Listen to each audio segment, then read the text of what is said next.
You were shot how many times? 9 times. You took 9 rounds. That's right. And survived. That's right.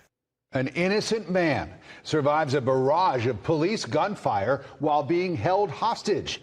Tonight, an Atlanta News First investigation finds that officers who wounded him don't owe him anything. This week, the U.S. Supreme Court let stand a controversial ruling about what lengths police can go to in certain hostage situations. Chief Investigator Brendan Keefe here with the exclusive interview with the survivor. Brendan, good evening. Good evening, Sean. Good evening, Rick. The courts have ruled police can legally shoot a hostage to protect themselves or the public, but that leaves no one responsible to compensate the victim.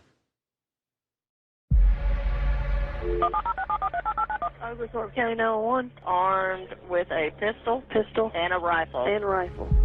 He's in my truck and he's coming out the window now. He said I won't survive if I don't get to the hospital. He fired a shot, rode my side mirror out. I thought that was my head, but, you know, I got lucky. That was a warning shot. Mm-hmm. If you didn't keep driving, He was on shoot me in the head. Don Davis was behind the wheel with a killer holding him at gunpoint.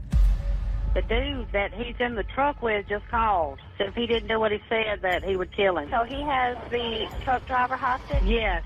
Ryan Arnold had already shot his pregnant girlfriend and at pursuing officers. He was going to escape a police barricade in Davis's logging truck or die trying. How are you going to make them kill you? If you shoot at them and they shoot at you, obviously one of you got to die, so. you had 2 really bad choices. Get shot by the man who had taken you hostage. That's right. Or get shot by the police. That's right. The hostage and his kidnapper rolled through the police roadblock, hitting police cars in their way. He's in an 18-wheel log truck. He's running over patrol cars. He's coming out, headed to the pavement. He's running over everything in his sight. Troopers with the Georgia State Patrol and deputies with Oglethorpe County opened fire. More than 35 bullets riddled the cab. And Mr. Davis, all I remember is hearing him scream and jumping out of the vehicle. He jumped out of the truck. I said, I got to get out of here. I bailed out and had my hands up in the air, and I still got shot. The hostage was shot in his shoulder, hip, and leg. Davis's hand was nearly blown off. You were shot how many times? 9 times. You took 9 rounds. That's right. And survived. That's right. On that day, part of the man that I married died. The suspect survived too and later pleaded guilty to murder and kidnapping. I was placed into the ambulance on the scene. Mr. Davis was life-flighted. Was the hostage shot by accident? Davis argued he was targeted by police because he was driving. The Georgia Bureau of Investigation agreed the driver was the target, even though some officers assumed the fleeing felon was behind the wheel. You determined, as part of your investigation, that each of the officers that fired was intending to shoot the driver of the truck.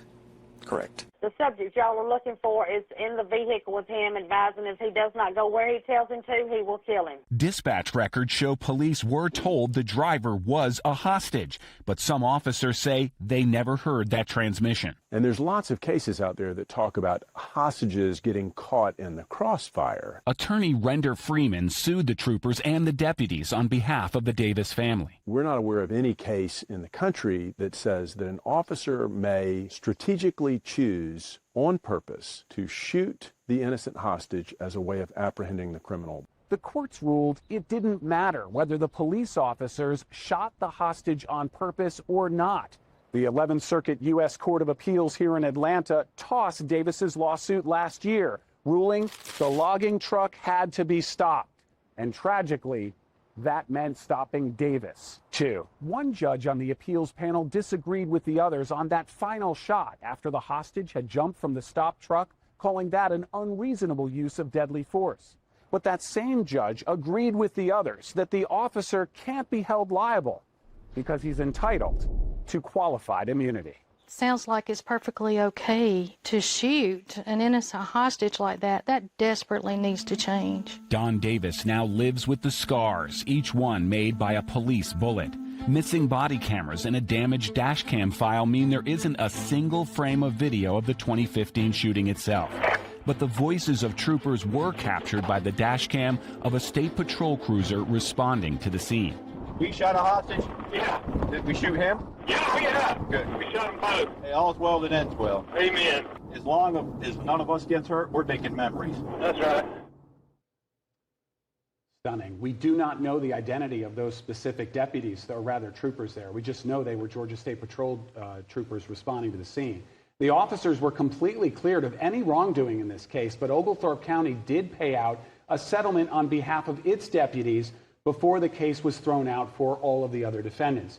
Officers testified not everyone heard the radio transmission that the hostage was driving, and one deputy said, had he known, he would not have fired. Sean. Brendan, the story is just appalling in some ways. Is this now the law of the land? Can police nationally, intentionally shoot hostages in similar situations? Sean, police can always shoot a hostage if they're protecting themselves or the public. And that means, yes, they can shoot a hostage in that situation. The 11th Circuit here in Atlanta used a streetcar analogy. If there are 5 people tied to one track and only one person tied to the other, the operator of that streetcar can switch to the track with only one person in harm's way, and they would not be civilly liable for the result.